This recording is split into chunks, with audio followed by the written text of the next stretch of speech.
Hey Gemini, welcome to your weekly forecast for July 13th through the 19th. We're going to see what's happening the week ahead for Gemini, Sun, Moon, and Rising with this lovely deck here. And then we're going to pull an oracle message for you all from this lovely deck here. Now, we're going to go ahead and jump in here. And as I'm shuffling, I just want to say a big thank you real quick to a really awesome viewer, a very creative, very talented, very kind, generous viewer, luxury, what was it, rapid luxury. She made these nails and she sent them to me, so I want to say thank you to her.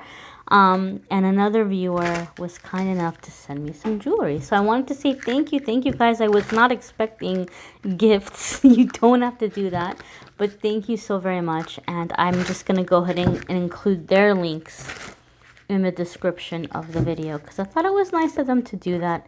So if you want to check out or support small business, feel free to do so. But let's see what's happening, Gemini. Ooh, so we have first and foremost here, your first card is Eight of Cups. Now, Scorpio also received Eight of Cups in their reading for the week.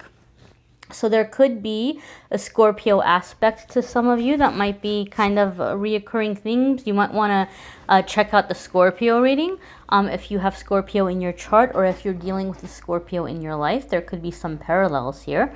But Eight of Cups generally is a card that comes up when we're seeking a deeper meaning, or we're just kind of ready to let go of some kind of a power struggle. Like we're realizing it's just not worth it anymore, and we want to focus on where we're going to find happiness, where we're going to find fulfillment. Gemini, a lot of the times Eight of Cups comes up in my reading for people who are overachievers.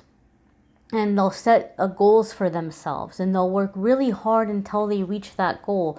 And they'll be happy for a little bit, but the happiness doesn't last very long. So then they think, okay, maybe I picked the wrong goal. Maybe I picked the wrong career. Or maybe I picked the wrong relationship. Or maybe once I move, I'm going to be happy. But the Eight of Cups is like, you're not going to find the happiness no matter what you do until you make your spiritual connection. Once you make your spiritual connection, then you're going to be able to really enjoy all the good things that are in your life. Otherwise, we fall into this trap where we feel like, man, what is it going to take to make me happy? Because no matter what, I'm not happy. Or no matter how much my friends or family or my partners say they love me, I just don't feel it, right? Sometimes that happens. People have a really hard time feeling loved or being able to enjoy the good things in their life. It's because there's this emptiness. And the emptiness, the missing piece, is our spiritual connection. Now, guys, I'm going to move on to the next card here, but before I do, I don't want to leave you hanging about the spiritual connection stuff. It's not as complicated as it sounds, right? Not everybody is going to find spiritual connection in a church. Not everybody is going to find spiritual connection through crystals and incense and tarot, or the metaphysical. My advice to you is just kind of think about what gives you a sense of Zen. I don't care what it is. It could be dancing. It could be singing. It could be art. It could be listening to music. It could be going for a hike or going for a walk. It could be hanging out with your pets. I mean, I don't care what it is. But something makes you feel a sense of love. Something makes you feel a sense of Zen. Just do that more. Make time to do that more. And I promise you that if you allow yourself to be present in those moments, it will lead you to your spiritual connection. Because all the spiritual connection is connecting to the source of love that is in the universe. And people are going to define that in different ways, and people are going to experience that in different ways.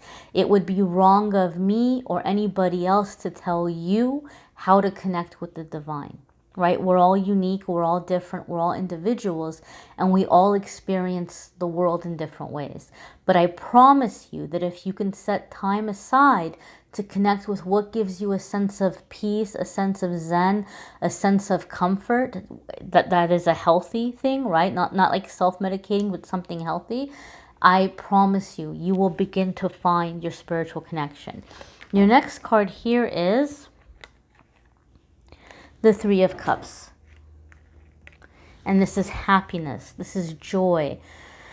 This is celebration. This is even a sense of like community, like finding your tribe, finding like-minded people. So with that Eight of Cups, you're seeking out more meaningful connection. You're seeking out things that you can actually celebrate and enjoy, and people who are going to get you and understand you. So I do feel, Gemini, like a lot of you are letting down or putting down some kind of heavy expectation that was put upon you, right? Maybe your parents had put a lot of pressure on you to be in a certain job, or to like be a certain way, or maybe your friends and family have very heavy expectations of who you're supposed to be. You guys are putting that down. You're taking that off, and you're finding like-minded people, or causes or things that you can join that you feel are near and dear to your heart. And this is opening the door for celebration.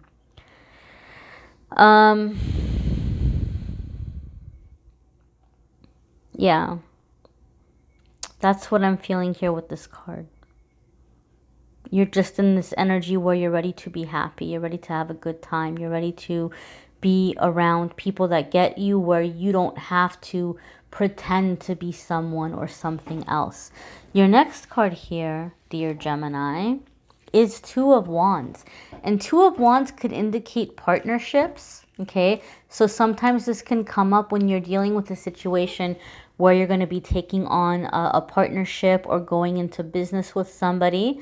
But I do feel for you guys, Gemini, the Two of Wands in this instance has to do with a decision, right? Because and that is one of the meanings of Two of Wands. Two of Wands is like weighing the pros and cons, like really thinking very carefully what needs to be done and what the consequences are going to be for either decision, and to think carefully before you decide. So as I'm looking at this, it just kind of seems like there's like this volcano that's about to erupt, and he's kind of thinking, what do I do? Do I go far away? Do I swim closer? Do I see if there's anybody there that they might need help? How might I maybe go back and warn people? What might we need to do? So he might kind of be thinking about the risks, right? Like he wants to maybe do something about it, but he's also thinking about the risks. So I feel, Gemini, that a lot of you are going in this new path, going in this new direction, and it can go very well for you. But Spirit is saying, go into it logically.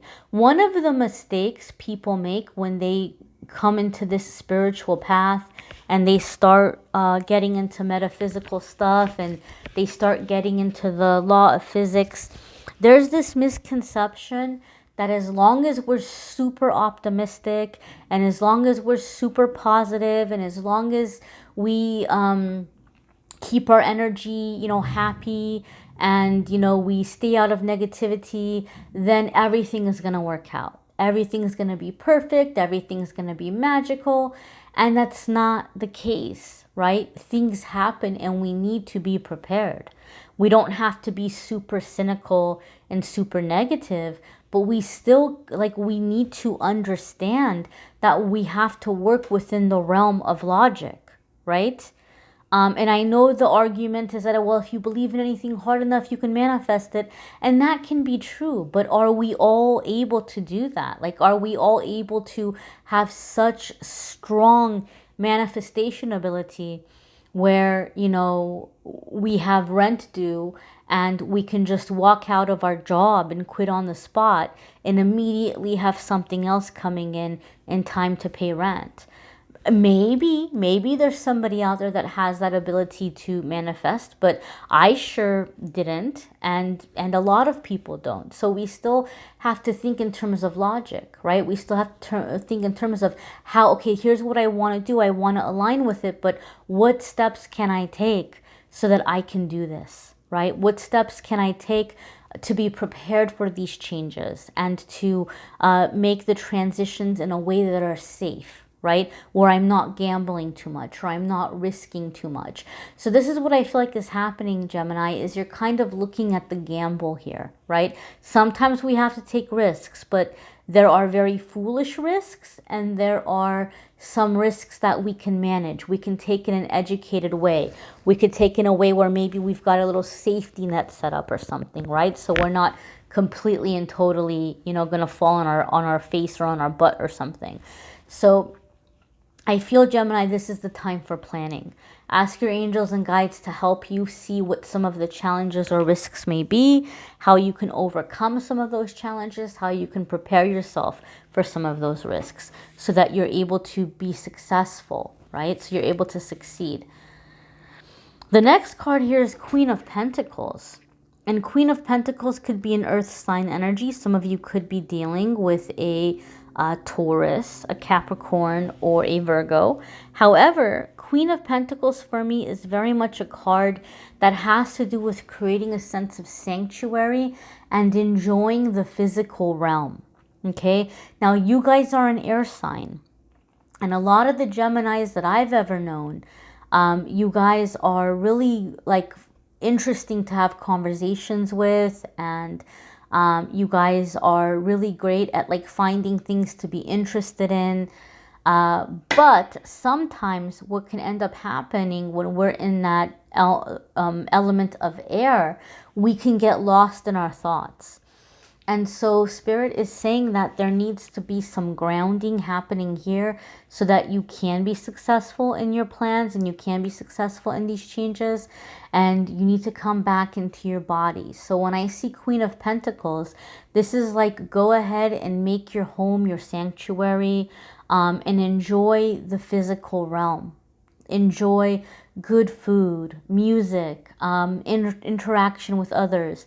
I know that can be a little challenging right now in terms of social distancing, depending on whether you're social distancing and depending on what your personal circumstances are, you know, but there's definitely a need to just allow yourself to be in that physical body, right? So maybe you can do it through like, you know, baths and showers, or clothes, or pajamas, or things that feel really great on your skin, or bed sheets, or things like this. Like, to be in the realm of being aware of the physical body. This is going to be very helpful for you. Also, when it comes to like good food and stuff, like food that's good for you, that's healthy, but that you also really enjoy eating, getting enough sleep, you know, really taking care of your physical needs and being comfortable physically is going to set you up for success with your plans and your abundance. Okay, it's all connected here. It's all connected here. I feel too in this energy, a lot of you are beginning to become more comfortable in your own skin. So like if you had insecurities, or if you were kind of doubting yourself, as you're beginning to kind of embrace who you truly are and what makes you happy, you're also embracing the body that you're in, and you're not being as critical of it. I definitely feel that energy for some of you Geminis as well. We're going to go ahead and see what your oracle message is here for Gemini, Sun, Moon, and Rising. And as always, my dears, I encourage you to check out your Moon sign and Rising sign videos. Some weeks those may resonate with you more than others. You may want to schedule a private reading, which I'm more than happy to give you a private reading if you want to click on the Calendly link. So what we have here is you're being helped. Heaven is working behind the scenes to help you, even if you don't see results yet. So we talked about this transition, and some of you seem to be taking this leap, right? You seem to be taking this leap, but I'm glad to see the Two of Wands, because you're not being too foolish about the leap. You're not jumping in head first, and you guys are going to be thinking about the pros and cons and how to move ahead in a safe kind of way. And so this card is coming up to let you know that you are receiving assistance, you are receiving help, even if you can't feel it yet. Especially for those of you who are in that Eight of Cups energy, where you're like, you know, I don't feel love, or I don't feel support, or, you know, I'm just kind of feeling kind of like out here in the middle of like oblivion, right? the help is here and you're being led. Just try to connect with your Zen. Try to connect with what brings you joy and comfort and a sense of fulfillment, a sense of meaning, a sense of purpose. And this is going to allow you to really, really, really begin to open up and to, you know, kind of see the path ahead. But in the meantime, you do have help. You do have your spiritual team around you and they're walking with you and you will be aware of them. But sometimes it can take a little bit of time. But just because you don't see it yet or just because you don't feel it yet, it doesn't mean that it's not there. Okay? So again, watch your moon sign and rising sign or schedule a private reading through Calendly if you would like to have a private reading with me. And I'm going to be announcing the winner of the free 30-minute reading that I'm going to be giving away. And I'm going to be announcing also the winner of the obsidian arrowhead that I'm giving away in the next couple of weeks. So there's still time to enter for that. All I'm doing is I'm choosing from the likes and the comments on the Instagram and Facebook pages, one winner from each page. One person will win the reading. One person will win the obsidian arrowhead. You don't have to schedule a reading. You don't have to, like, you know, sign up for a reading with me. You don't have to tag your friends or share the page or share the post or anything like that. It's just, if you like it, give it a like. If you're moved to comment, leave a comment. And whoever kind of jumps out at me, I'm going to go ahead and choose the one winner from each page. So it's fairly simple. Again, my darlings, I thank you for watching, liking, sharing, commenting, and subscribing. Don't forget to watch your channeled angel messages. Those are linked in the description of the video. And don't forget to watch your love readings. If you're looking for love and romance, those are also linked in the description of the video. I thank you guys so much for being here. Have a wonderful week, my dears. Bye.